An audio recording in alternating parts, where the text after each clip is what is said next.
Welcome back here to Wake Up Call with Dan Tortora inside of the Great Lakes Honda City Studios. Great Lakes Honda City here with you on 7140 Henry Clay Boulevard in Liverpool, New York. Open for sales and service Monday through Saturday. Get a sneak peek by going to greatlakeshondacity.com. I am picture in picture for this edition of the Bearcat Breakroom with Ryan LeBlanc here with me, the Binghamton Wrestling head coach, new head coach to the team heading into the 2025-26 season. So, we've covered wrestling with the coaching staff and student athletes over a year here on Wake Up Call with Dan Tortora. And now in this new chapter with Ryan LeBlanc, we have the opportunity to welcome the new leader of this wrestling program for the Bearcats. And with that being said, Ryan, how are you? I'm great. Thanks for having me on. Excited to talk about Binghamton and Binghamton Wrestling. Absolutely. So congratulations. I know I said it to you off the air, but congratulations on the opportunity. As soon as I saw the news come in, it was sitting here with me like, okay, once I saw that signing, I'm like, we got to have Ryan on the show, got to talk with him and get to know the new leader. So I want to officially say congratulations on the air.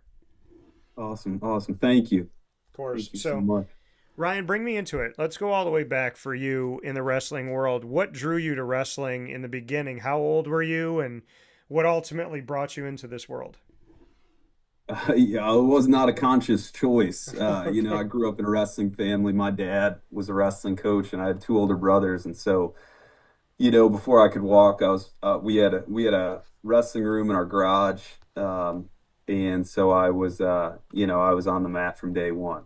So for me, growing up, it was just kind of part of life. Like I didn't know there was no choice. There was just like, hey, this is what we do. And so, I was really blessed and fortunate in that way. And like you said, having it in the family and it was just kind of there with you from the jump. Did you find your own way with it early on? Or was it something where, your family's really into it and you had to find your connection to wrestling individually? Like, was it something where you just kind of felt like, hey, this is a family thing and I love it and I'm in it? Or did you have to learn to love it? I think I always loved it. It was like my brothers were coming through, and those guys were, to me, they were like, when I just remember being young and wanting to emulate them and then my dad's wrestler, so he was a coach. So like, I feel like ever from my early memories in the sport of wrestling, I just remember chasing around the older kids and watching them wrestle and wanting them to win and just being a huge fan of the sport, really. Like it was never a situation for me where I felt like I was forced or I didn't love it, or if anything, I was like the little kid on the side of the mat yelling because I didn't understand why kids didn't try harder. Um, so I think that was my experience. And then having two older brothers that were pretty successful, like I felt like I was always trying to chase them around and do what they were doing, and as the third brother, just play catch up, right? Like so, I think that was really beneficial for me to see those guys go through and see where they had success and where they had setbacks and kind of learn vicariously through their careers. When was the first time that you defeated one of your brothers in wrestling? Uh, Defeated is a good question. I'd say defeated, like actually won. I Yeah. don't think I ever beat my brother until I came back from college. So I Okay. think like there maybe my sophomore year of college, he had graduated and I came back and we wrestled and I got the better of him. And it was still pretty competitive, but I remember thinking, hey, the tides have turned. There was a couple times in high school where I might have got a takedown, or I was in high school and he was in college, but the truth is he kind of, me and Paul were the same size growing up. Yeah. Um, I was just 3 years or 3.5 years younger. So I might have got a takedown or won a position, but he really kicked my tail my whole life. Like I mean, really until I went to college and he retired from the sport and I came back, then I could finally beat him. So, what's the best thing that Paul's ever taught you about the sport? Uh, the best thing, I don't know. That's tough. I mean, I think when your brother's 3.5 years older than you, and you kind of have a built-in workout partner. Like when Trevor and Paul went off to college and then they came back, they really taught me how to wrestle at the college level. Like I had I was so fortunate to have somebody in my family kind of do it and say, hey, like, hey, these are the things you need to do if you're going to be successful. I don't know if there's one thing I can point to other than just like, I think they just gave me the confidence that, hey, I can win at a high level. And, Paul won a state title. I remember that when I watched my brother win a state title, I instantly knew I was going to win one. Does that make sense? And then I remember when he was really successful at the college level, I said, oh, I can be successful at the college level. Um, and then when I was training with him, I was in high school, he was in college, and I was really competitive, and he was really competitive at the college level. I felt like that's when I started being really competitive at the national level in high school. So I think just the confidence that, hey, we came from a really small rural town, and I think so. There's a little bit of you got to get over that. Like, Yeah. hey, if you're doing the right things and you're working the right way, and you're making those sacrifices, like you can go win in our sport. That's the great thing about the sport of wrestling. And I think both my brothers, but definitely, I think that's the one thing they just gave me the confidence to go out on a national level and compete. Well, and you said training against when you're in high school, training against somebody who's in college. Is it safe to say that coming from the family you come from, having the brothers you have and the father that you have within the world of wrestling, was that your toughest competition? Did you feel like, hey, whatever I'm going to do on a mat in high school or in college, I've already seen this in my own household. I've already dealt with this. Was there something to be said about that? Like you said, when I saw my brother win, I know I'm going to win. When I see, them have success, I know I'm going to have success. So you could feel that and you could sense that within you. Was your family always the toughest competition? Did they prepare you so much at home that going to practice was easier in a way? Yeah, I think there's levels to it. I think in high school for sure. For sure. So I think in high school I was really prepared because of that. Yeah. But then when you go into the Big Ten in that wrestling conference, I don't think anything prepares you for that. Yeah. My head coach Dwayne Goldman, like I think that was I had to really grow up when I went off to school because it was the first time I was away from my family, and it was the first time that, hey, my dad wasn't the guy coaching me, and I think there's a level of that I had to really grow up those first 2 years of college. So I think in high school for sure. I think when I got in college, I really had to pave my own path and grow up. And I think as a lifelong learner, I think that's every stage of your career and your life. There's those hurdles and those moments of growth that stretch you. And I think when I got into college, I think I'd have to say there's a lot of guys that I had to chase at that point. Yeah, like you said, I mean, being in the Big Ten in so many different sports is extremely competitive. Making it to that world and to be in Big Ten wrestling, when you think back on those times and think back on those moments, what are some of those favorite moments for you that really, I think when people talk about favorite moments, it's like, oh, this is when I hoisted this trophy, this is when I won this. But I'm going to say a caveat to it or a little, kind of additive to this is your favorite moments that could include moments of challenge inside of the Big Ten. Yeah, I think my favorite moments, like when you really boil it down, like the things that I remember and reminisce on when I'm with my friends and my teammates, is just times with your teammates. Like the times, the things we laugh about are like those practices you had where your coach is running you through the wall, and Yeah. and you don't know how you're going to get through it, and maybe he said something funny or made you do something that you thought at the time was crazy. Those are the times that I really look back on really fondly. And just I had such a great group of teammates and people I was around at that point in my life that I'm Yeah. still close with today.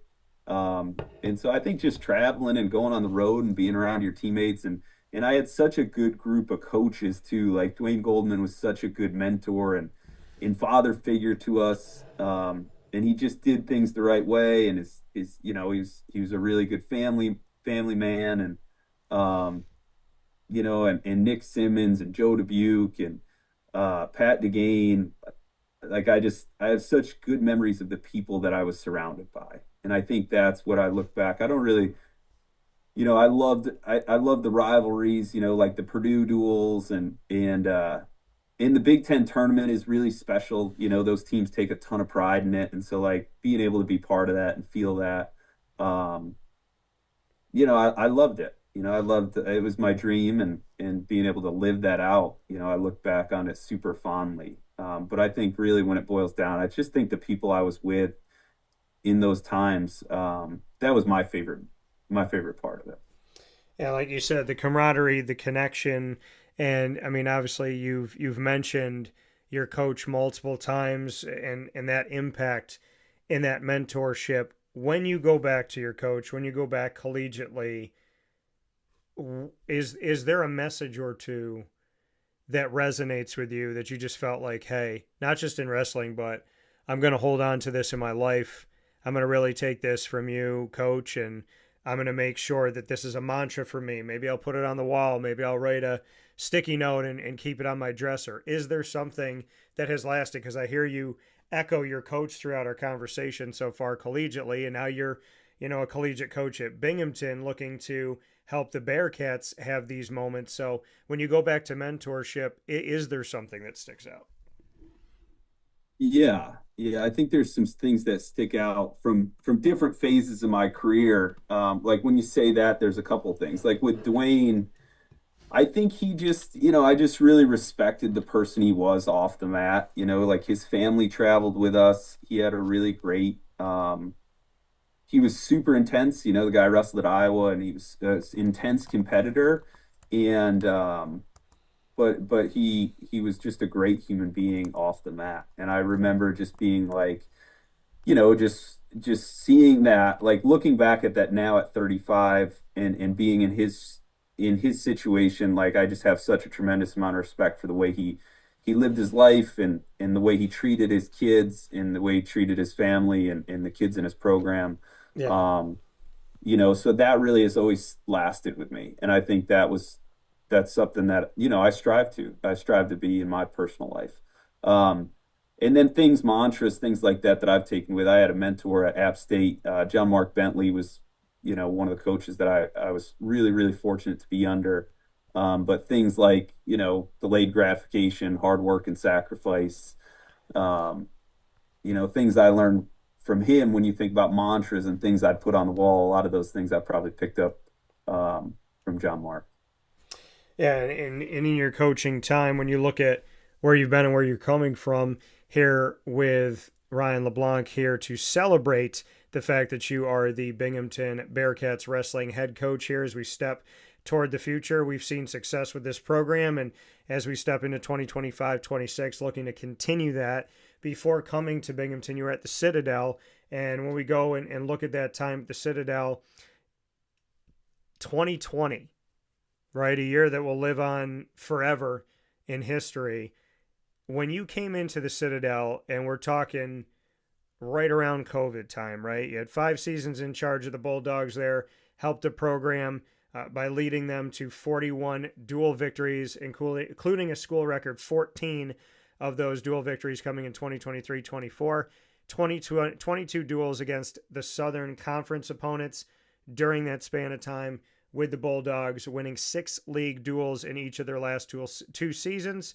And looking at what they did in the 2024-25 season, you were named Coach of the Year by the Southern Conference, the SoCon, who I've gotten to spend a lot of time with over the years in my commissioner corner and getting the thoughts from the leadership of the Southern Conference. So going back to your time at the Citadel and these last 5 years, these last 5 seasons, as well as COVID, bring me into that. To take a job and I feel like I've had a lot of these conversations with student athletes and coaches recently of going to a program as a coach or a student athlete and navigating almost immediately through COVID. So just what that was like for you at the Citadel and your takeaways from the last few years. Yeah. It just seems crazy to go back to that time. It seems like it was yesterday. And, I remember when I took that job, people called me crazy. The team was not in a healthy place. I think they were like 2-10 and one and 11 the two couple years before. And then it was the pandemic. So we were navigating that, which was just a really strange time in our lives. And, um, you know, uh, but it but it was a great opportunity again to talk about phases of growth in your life. Like for me, like to be a first time head coach, to be in a new environment, in an academy environment that's not a traditional academy. So you got kind of a split thing going on there where you got kids commissioning, kids non-commissioning. So just a huge learning curve. But obviously, it was great. It's a great opportunity. I ended up being able to get some kids. We were able to recruit some kids and develop kids, and um, that went on and made us look really good. And so when I look back on that time period, I mean, COVID, I'm really glad we're not in pods and getting tested 3 times a week. I do think, I joke about it with my former staff. I think if we had the team that we had in 2025 in 2020, we would have set some records because we had some advantages being in South Carolina, being at a military academy where we're getting tested, and we had a lot of control over our environment. Um, but we did not start with a very good team. And so we were able to build it up and get things moving and get some people involved. And, um, it's just a lot of fun, you know. And we showed that, hey, you can recruit to anywhere. Yeah. You can recruit great kids to a place like the Citadel, and you can win. We won with kids that, not a lot of people gave chances to. Well, and you said you were in this unique place, right? Because when you think about military academies, you think about Air Force, Army, Navy. And in your case with the Citadel, you spoke about commission, so you have commissioning student athletes that are going in to the military, and then you have this other world, like you said, dancing between the two. So, what was that like to navigate through that, right? Most schools do not have the military component. Army, Navy, Air Force do. The Citadel, you have this kind of living in both worlds. So, how did you do that? Well, I think it's the same that you do anywhere. You find out what a kid really wants out of their experience, and then you work really hard to create an environment that's conducive for that, and then you work really hard to add value to that kid's life. So, if a kid for us, we really try to drill down in the recruiting process, and when we get kids on campus, hey, what really are your values and what are your priorities and what do you want out of this experience, and how can we help get you there, right? Like, and that's on the wrestling mat, that's in the classroom, and that's postgraduate, and that's the same. So if a kid tells me, hey, I want to go into the we had kids become Navy SEALs and Army Rangers and go into lifelong military careers. And so if that was part of their journey and you understand that, you say, hey, you start trying to find out how can you set this kid up for to be successful. Same thing if you have somebody who wants to work on Wall Street, right? Like if that's Yeah. their goal, you know that their internship their junior year is essential, right? Like that's how they're going to get placed their senior year. So I think just really trying to understand kids and what they want out of their college experience, and then working really, really hard to put them in the best position possible after college. Not only, and then obviously that's the same on the wrestling mat, right? Yeah. And as you said, looking and really listening and hearing what's important to student athletes and what their vision is for their future, what they want, and where they would like to go. I love that you brought that up because Binghamton cares about education. And living in the world of the student athlete with NIL and the transfer portal, there seems to be a blurred line of if student is even there anymore. Yet at Binghamton University, we know that they are one of the top 10 public Ivy League schools nationally and are up in the ranks with names that people know all over this country, and Binghamton there as one of those names. So to come to a school from an academy that has that military component to now come to Binghamton, and where you came from with the Citadel, there's an emphasis on more than simply the sport. You come to Binghamton, there's an emphasis on more than simply the sport. Was that important to you to keep that? Like, hey, if I'm going to leave the Citadel, may it be at a place where student and student athlete still matters? 1,000%. And like, I think that's like, you asked, I think that's a secret, right? It's like, I think if I'm doing my job, I'm sending kids off after, you wrestle for 4 to 5 years. That's how I make a living, and we're going to take it really serious. And I want to have great wrestlers and great teams and break records here and all those things. But the truth is, it's like, if we're sending great kids and great people into the working world after they leave, those kids, like, it makes the next good kid that much easier to get, right? Those people are telling the story of, hey, I had this experience at Binghamton, and and that staff and that program and that place shaped me and changed my life. And like, once you do that over time, right, it snowballs. And I think you build a lot of momentum. And truthfully, I think if there's anybody out there telling high school kids that, hey, like, in the sport of wrestling, this is the be all end all, I think they're doing them a disservice. Like, I think your education is the vehicle that takes you the next 40 years of your life. And I believe that wholeheartedly. And I think at Binghamton, I think that's in line with what Binghamton University's, the mission of the university is. Yeah, and having this great institution that has the competitiveness on the mats and the fields and the courts and the pools and tracks of life and so on and so forth, but also to see that in the classroom as well. Some of the student athletes that have come through, and as I said, Ryan, I've had the opportunity to speak with incredible student athletes at Binghamton, including on this wrestling team, Carter Bear, as well as being able to spend a lot of time with Brevin Casella, Corey Day.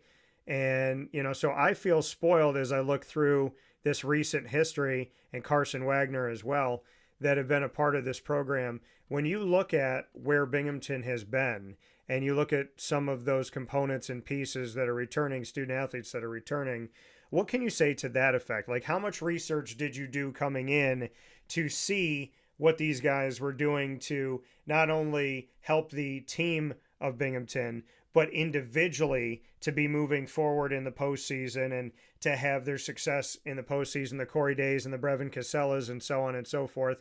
How much of that went into thinking to yourself, like, yeah, I need to come to Binghamton? I mean, look at the cupboard's not bare. They've had a lot of recent success. So how much research did you do in that effect? And just what you can say to the very recent success of this team and a bunch of individuals that have represented Binghamton University on a national level. Yeah, I mean, I think I've followed Binghamton since I've been in high school. I mean, I think as a coach, this program's always been on a short list of schools that, like, I mean, I loved where I was before I came here, but I chose to I chose Binghamton because I followed it. I see the makeup of the student athletes that they get, and the kids they have in their program. And when you're in the business, it's like Carter Bear. Like, I was calling him out of high school. Like, I knew Carter from, I think he was great. Like, I tried really hard to get him to go to the Citadel. And so, and I mean, it's funny, like Lou Dupre and Brevin are on my staff. And I was talking to Louie, like, I mean, I remember I was sitting mat side at his blood round match at the NCAA tournament. I was sitting mat side at his finals of the Southern Scuffle. I remember Brevin wrestling out at Las Vegas, and wrestling Will Miller from Upstate. Like, so I've always kind of had an eye on the program and followed it, because it was an Upstate. It's the closest Division I program to where I grew up.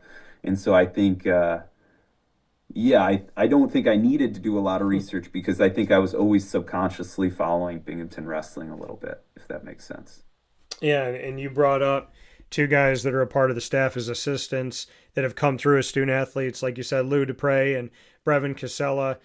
What does that do for you in, being a new face here. And like you said, you've kept your, ear to the ground, so to speak, and paid attention to what Binghamton's done over the years. But to be a part of this staff and lead this staff, but to have two student athletes that have been through, that have been Bearcats, in Lou and Brevin, what does that do for your message? What does that do to bridge the gap and to just allow you to start running, having both of these guys with you along the way?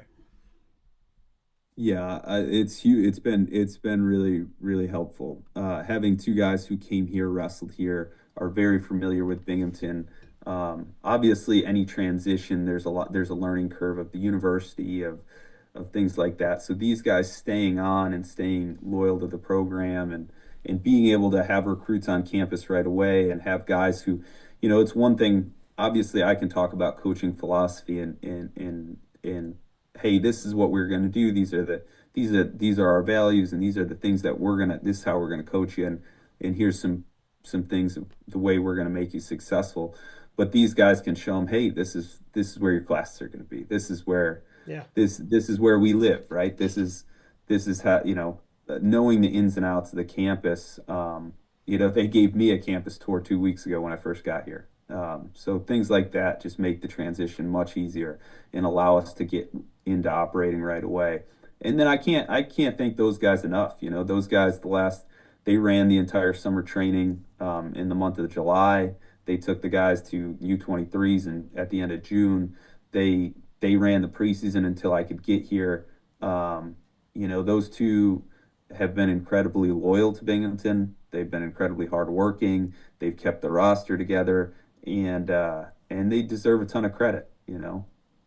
Yeah, and like you said, I mean, bridging that gap and making sure that things over the summer were getting done as the decision was made to bring you on to staff here in this Bearcat break room with Ryan LeBlanc, the new wrestling head coach for the Binghamton Bearcats at Binghamton University, heading into the 2025-26 season.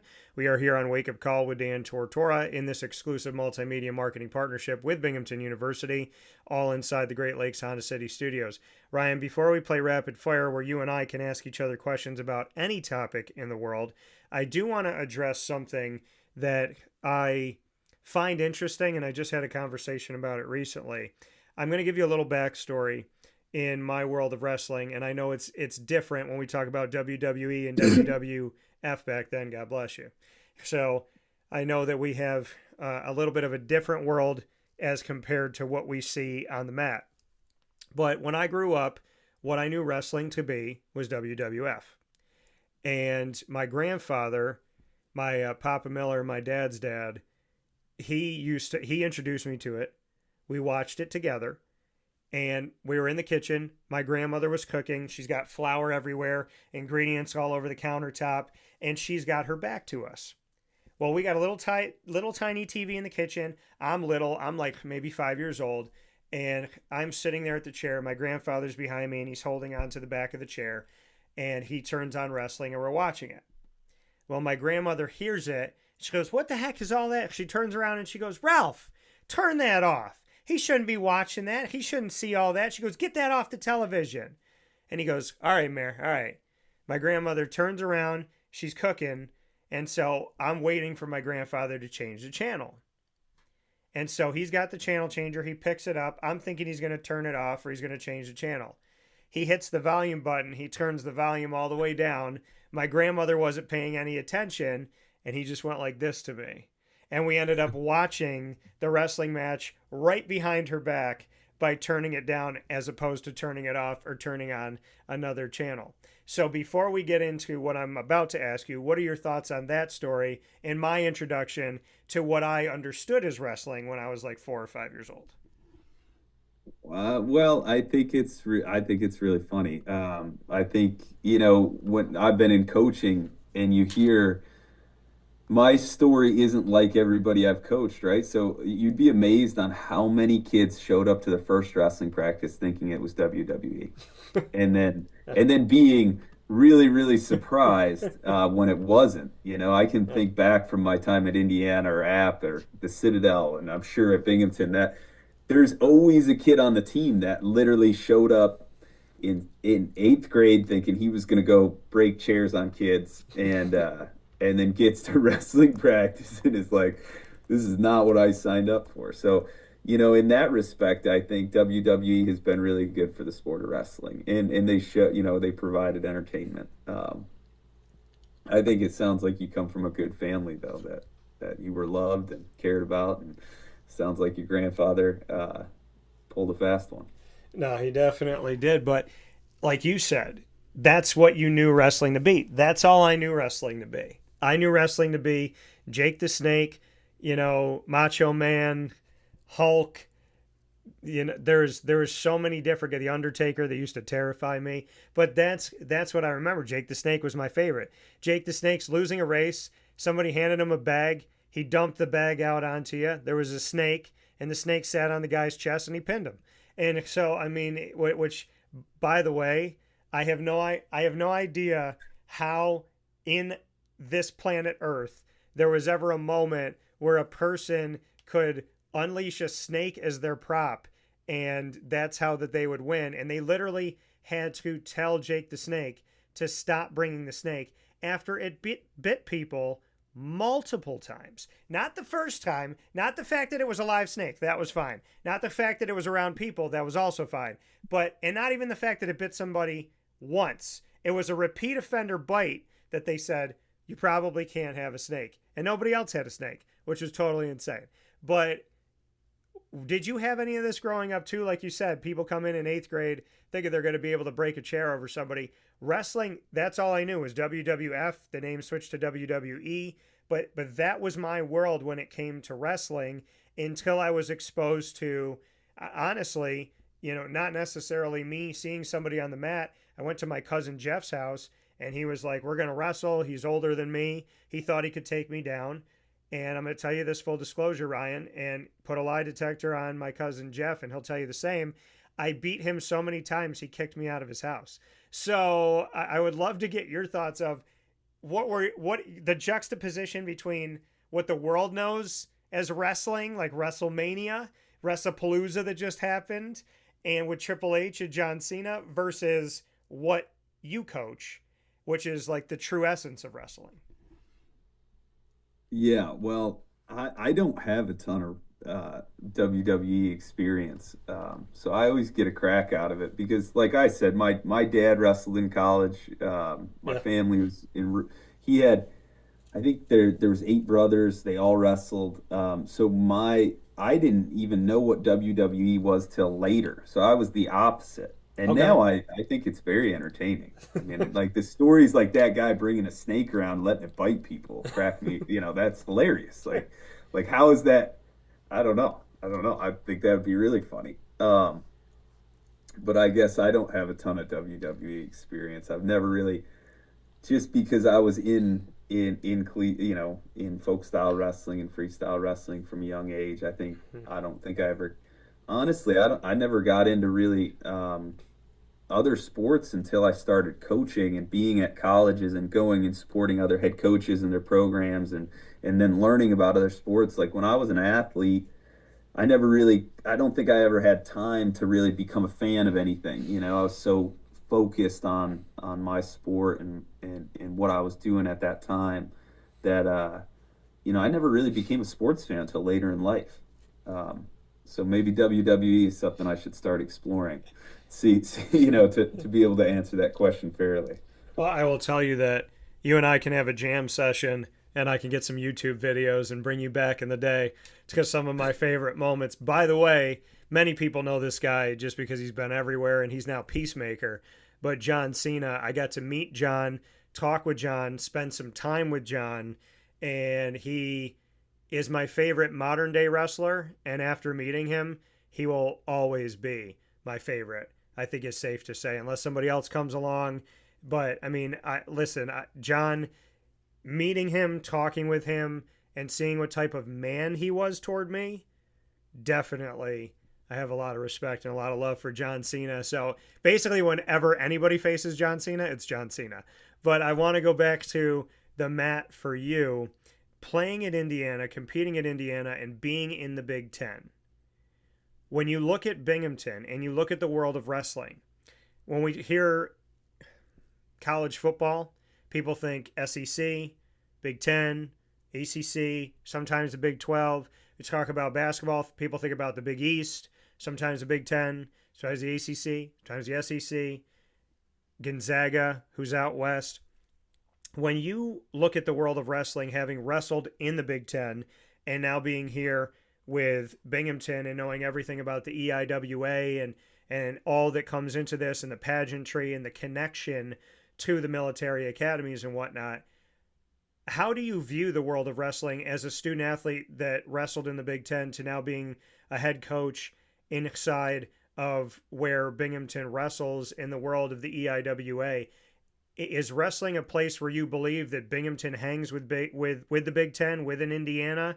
Just your overall thoughts on what this current state of wrestling is, and coming from a conference that is elite in so many ways, what does that look like on the mat when a Binghamton comes to town? Yeah, great question. And so, like, I mean, in you asked earlier about following the Binghamton wrestling program. It's like 2015, I think Binghamton beat Indiana. Last year they beat Maryland. Binghamton's absolutely a place where you can compete at the highest level in the sport of wrestling, right? Like Brevin was in the round of 16 at the NCAA tournament last year.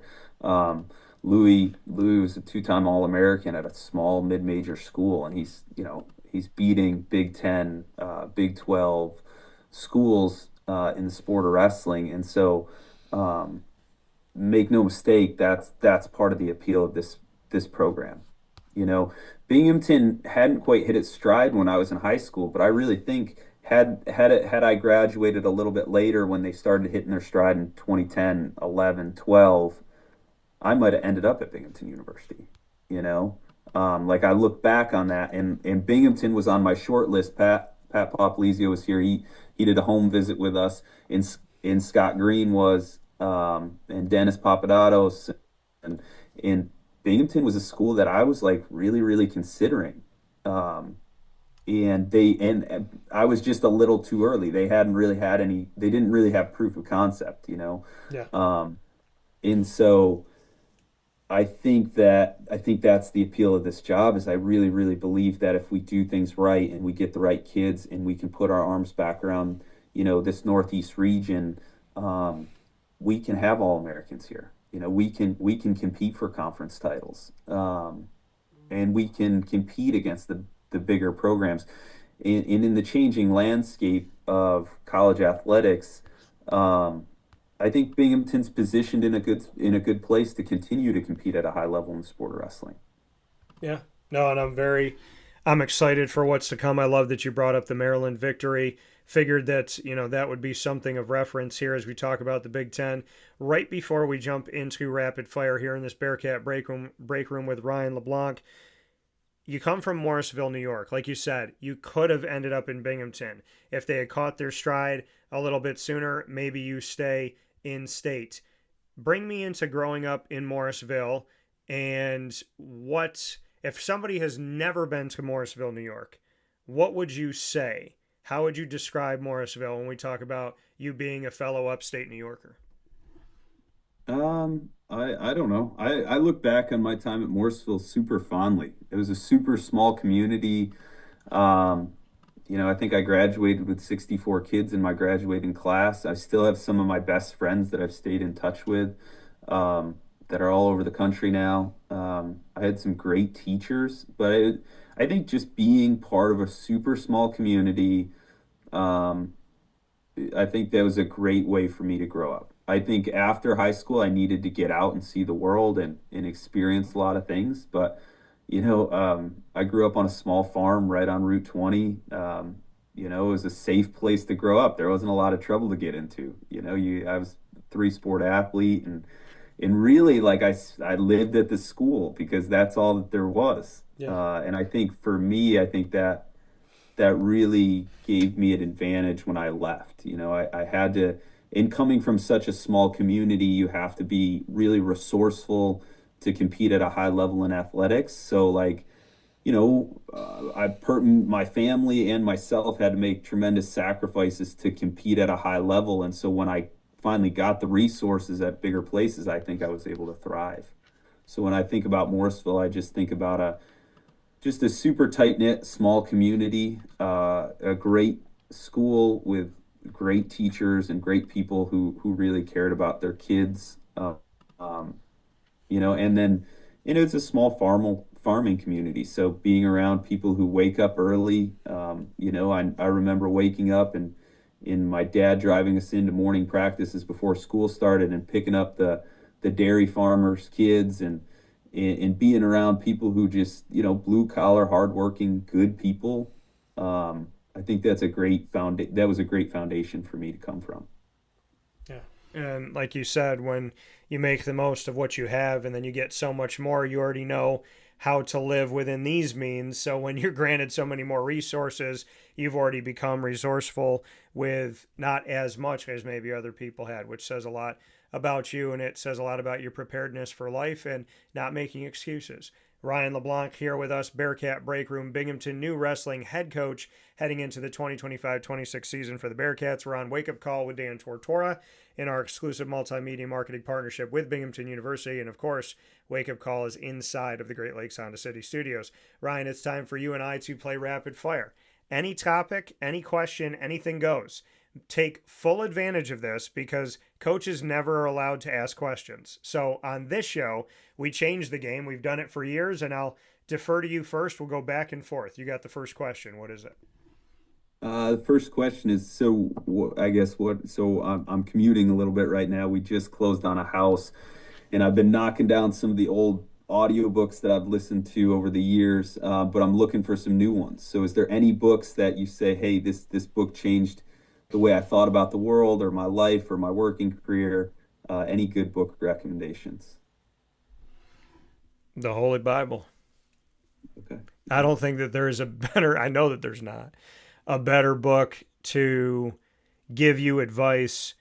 People say in Genesis it's confusing and there's, just you look at the beginning and it's this person's the child of this and this and this and this and it's like a family tree. But within the first 20 pages of the Bible, amidst all of that, amidst all of the background of information of who's from who, there's advice in there that in 2025, it was like, how did God know that the human race needed that advice? In the first book of the Bible, over 2,000 years old, God puts this message, and people would see that and probably think, oh, Cole's put that on a pillow, or some athlete thought about it and put it out there on their Instagram. No, that's from the Bible. The house divided upon itself cannot stand, Bible. So, there's so many things that there's something to be said about a book that's thousands and thousands of years old and it has the best advice. So if you wanted to know the book to read to give you the best advice on how to deal with every single problem, regardless of the time period of this earth, it's the Holy Bible. And I don't have a better answer because I remember sitting up in bed, picking it up, saying, you know what?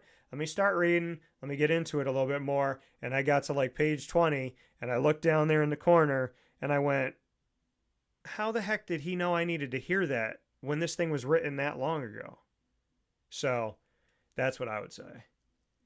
Yeah, that's a good answer. Thank you. My question back to you, this is going to be fun. It's going to be a multi-parter. Do people ever approach you and ask you if you're related to Matt LeBlanc from Friends? Yeah, all the time.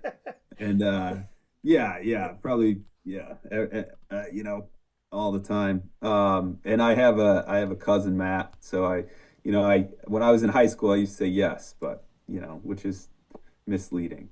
So, I'm not related to Matt LeBlanc, but yeah, we get that question all the time. So my follow-up to that is, if you were on Friends, which one would you be?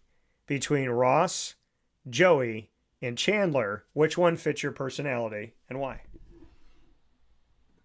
Joey, Chandler. Man, that's a good question. My wife loves Friends, so if probably Ross, I would think, Okay. or Joey, maybe a little bit of a mix. I'd like to be Chandler. I just don't think I'm that funny. Uh, you know, I don't know. Okay. I don't know if I'd be on Friends. But that's a good question. I'd have to think about it a little bit more. I'm gonna have to ask your wife. And if you picked Ross and she picked Ross for you, that would make her Rachel. And so, that would make her one of the most successful friends after Friends. So shout out to your wife. What is your Yeah, wife's first name? Morgan. Morgan. So shout out to Miss Morgan here. And I'm gonna have to ask you, Morgan, when I meet you, how you would break this down since you're a true fan. Maybe you could dive into it a little bit deeper with me here. Ryan, what's your next question for me? What is so what is one habit that you have developed that you look back on in your life that you feel like has really helped push you through or changed your perspective on your working career or your personal life? Is there a habit, a philosophy, a mantra, a Yep. value that you can point back to and say, hey, that is something like that has stood the test of time, that really challenged the way I think and moved me forward in a really positive way? Yeah, it's a great question. There's one that I say to myself, and I literally don't tell anybody this because it's my like personal thing. So I won't say what the exact words are, but there's a thing that I learned in trying to work through a lot of issues in life. And what I will tell people is I used to think that therapy was for people that were weak, crazy, couldn't handle life. I can honestly tell you that I think everyone should have some type of therapy to work through their ways of handling life because none of us are perfect and we all have a weak spot. And I address that therapeutically over the years. And there's something that was taught to me, and I used that mantra and created essentially a statement. And that statement has worked with me in every facet of my life. And it was so clear to me that when I was in Italy and I climbed a mountain and I was overlooking the town that my dad's family grew up in Maddaloni, right outside of Napoli, to be overlooking the town where my family grew up on this mountain. And the mountain, you have to walk to the Stations of the Cross, which I didn't know before I did it. So you're literally following Jesus's path to get up this mountain. And it is difficult. And the path gets narrow. Narrow is the path to heaven. There was a lot of thematic things going on. I kid you not, as I was climbing the mountain, a butterfly came into my path, danced in front of me, led me up the mountain, left. Another butterfly came in, led me up another part of the mountain. Then when I was coming down the mountain, same thing happened. And when I was praying at the top of the mountain where you have to remain silent, it kind of looked like you were up in heaven because there's like just a few people up there. There's a dog, some kids. Beautiful, outdoor church. Just like the ground is all stone, railing around it. Once you get up there, you're like, oh my gosh, this is incredible. But how many people actually get up there? And it made me think of heaven. Wow, it's incredible, but how many people actually get here? And I was praying and I said something out loud that I always say, that mantra, and I started crying because I realized that climbing that mountain, God had given me that statement to get me through my life of the last many years. And then when I climbed that mountain, it was literally a reminder that that statement was true. And who would have thought that that statement so many years ago and climbing a mountain would link up? And while I'm in Italy, in my family's hometown, that is when God brings all the pieces together. So when it says that all things work well for those that follow God, like everything works well, not one thing, not two things, but everything works for those that follow the Lord. There's truth in that. And when God says you do not know what I'm doing, you do not know the plans that I have for you, but like trust in me, trust that I'm working everything out for your good. I literally live that. There is no way that coincidentally I fell into that moment and that the thing at the top of the mountain that clicked with me was that I needed that statement to climb that mountain. And then that mountain reminded me that that statement will always be true. That's awesome. So, yeah, that was incredible. I want to go back to Italy like yesterday. Yeah, no, that's great, and I think that just resonates with me. I've got things like that, and it's one of my favorite questions. My college teammate, he asked that question, and it's like one of those things that I think you find out a lot about people when they answer, and it resonates with them because they've had to seek the answer to questions like that, right? And it sounds like you've had that experience, and I can really appreciate that. Well, thank you. I think a lot of people that don't believe in God are sitting on the couch waiting for him to come to them, not realizing that we have to go to him. And it's not easy to go through life. You will be challenged. There's no one on this planet that's not going to be challenged. If Jesus Christ was murdered for being innocent, there's no way that you and I will not be challenged. And I have to remind myself of that when I ask God constantly, why did this happen to me? Why did they say that to me? I'm nice to everybody. Why are people mean to me? I would never do that to someone. Why did they do that to me? And it always comes back to, they killed my son. So why are you surprised? And I think that resonates with me daily. It has to. And I have to do a better job of that. My question back to you, Ryan, is in the same vein in respect to your question. What would you consider to be one of the most compelling moments of your life that you legitimately stopped and thought to yourself, there's no way I'm doing this all by myself?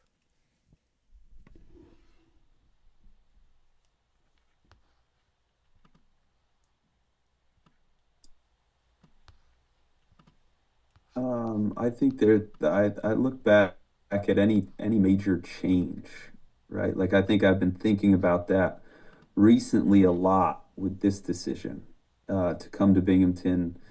I think when I left App to go to the Citadel, when I left Cortland to go to App, when I left Indiana to go to Cortland, when I left Morrisville to go to Indiana, I think there's a tremendous amount of faith that you have to have because as you get older and you're part of organizations and you're part of teams, you realize that it's not all about you, and you realize that there's always people um, that have poured into you and contributed to your success. And so I think you lean on your faith in those times, like right now I'm at Binghamton University. I've been here for just over a week and I think there's, you're fighting the good fight and you're in it every day, but there's things that have to fall in place for you to be successful, for us to be successful, for us to give our kids what they need.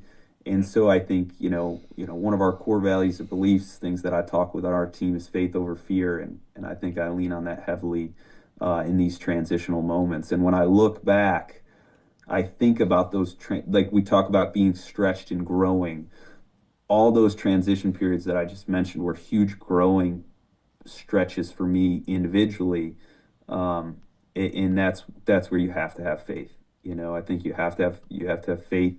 I think you have to make decisions based on that. Um, and yeah, I think that I think you look at those major transitions in my life, all of those I've had to lean on my faith. And and that's what I'm doing right now. And the good thing is people are coming out of the woodwork already. We've got, it's just amazing when you start finding synergy with people and being able to work with the team and getting to know some of the alumni. It's just amazing what you can do as a group.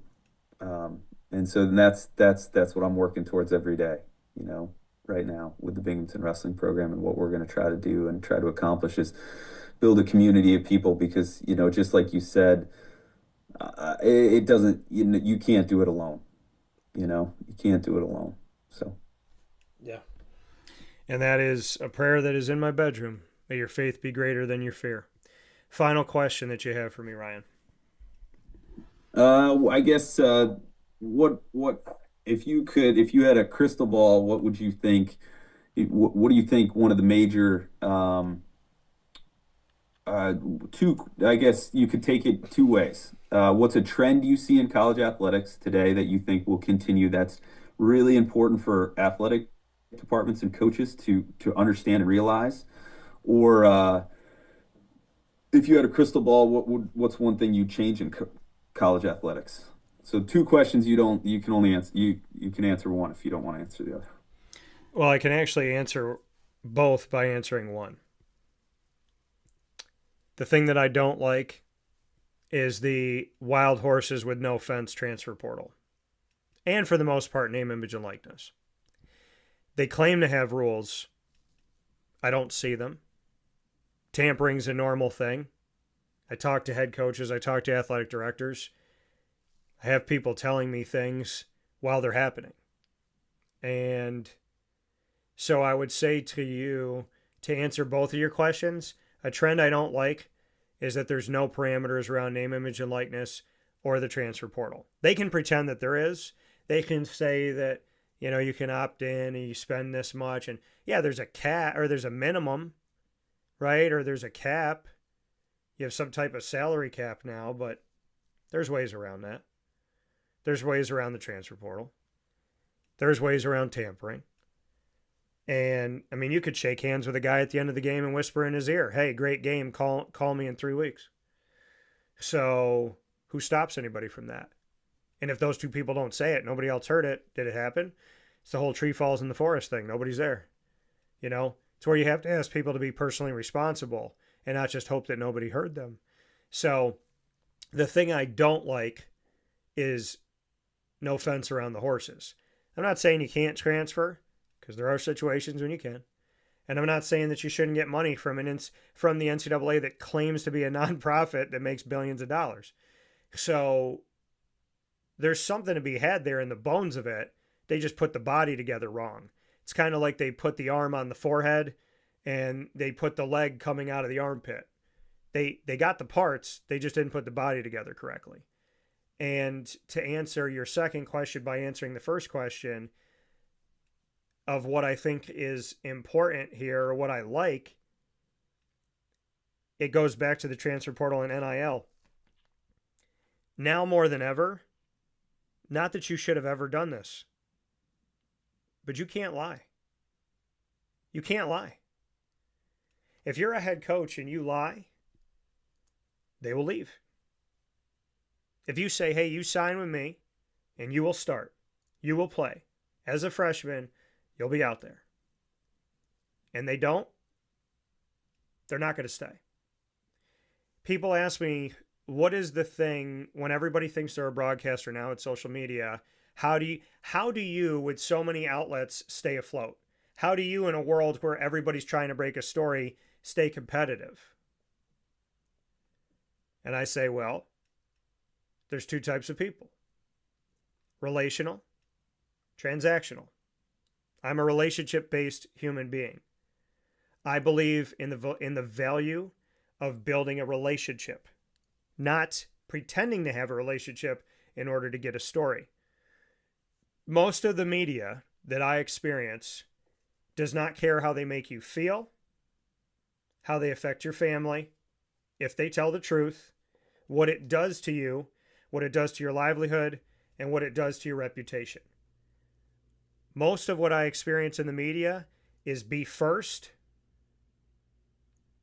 don't care, have no emotion, no empathy, get the story, and hope to God it makes you famous.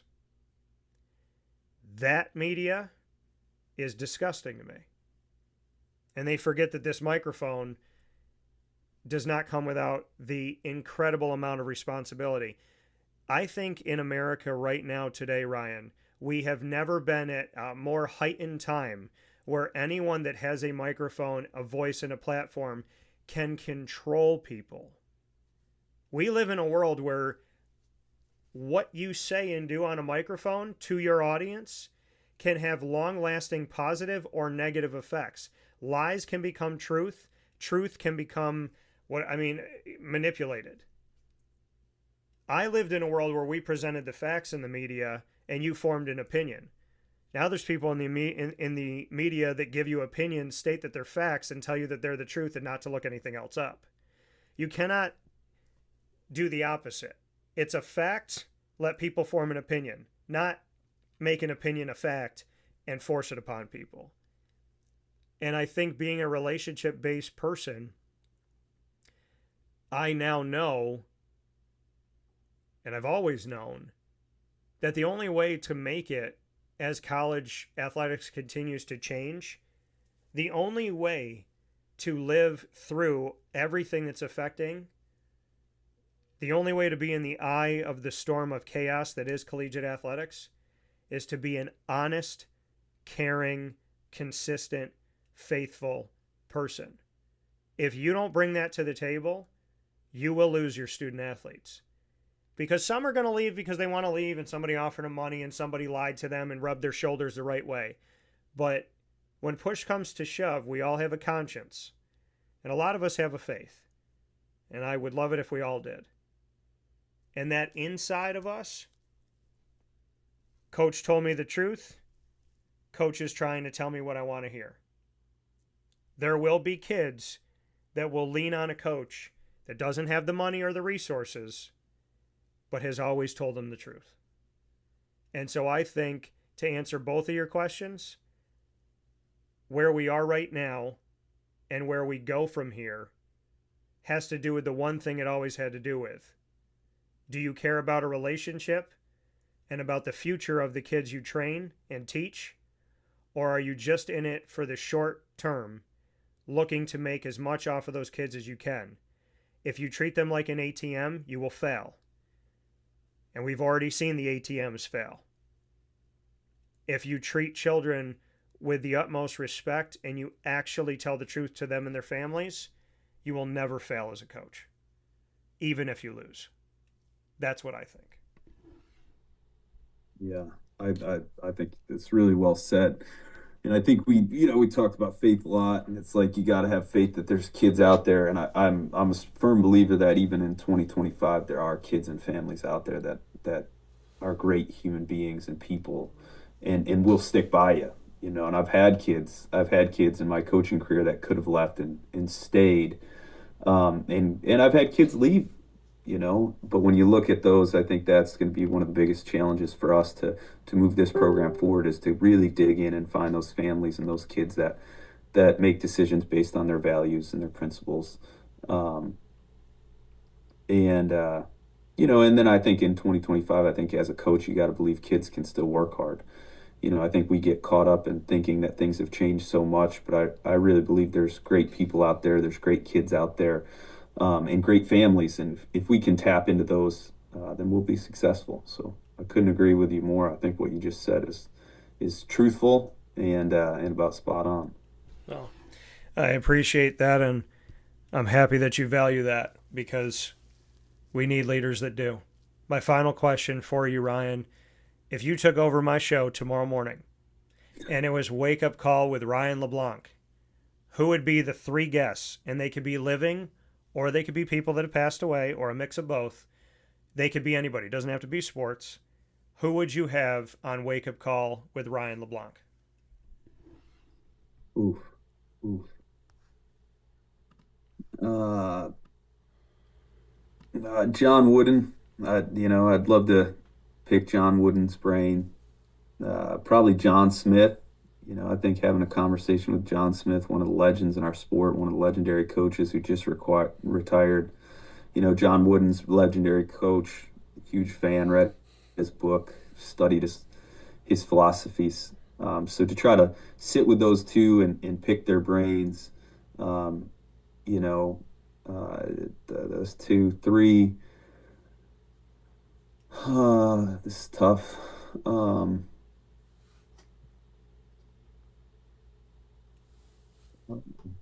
Who my third would be.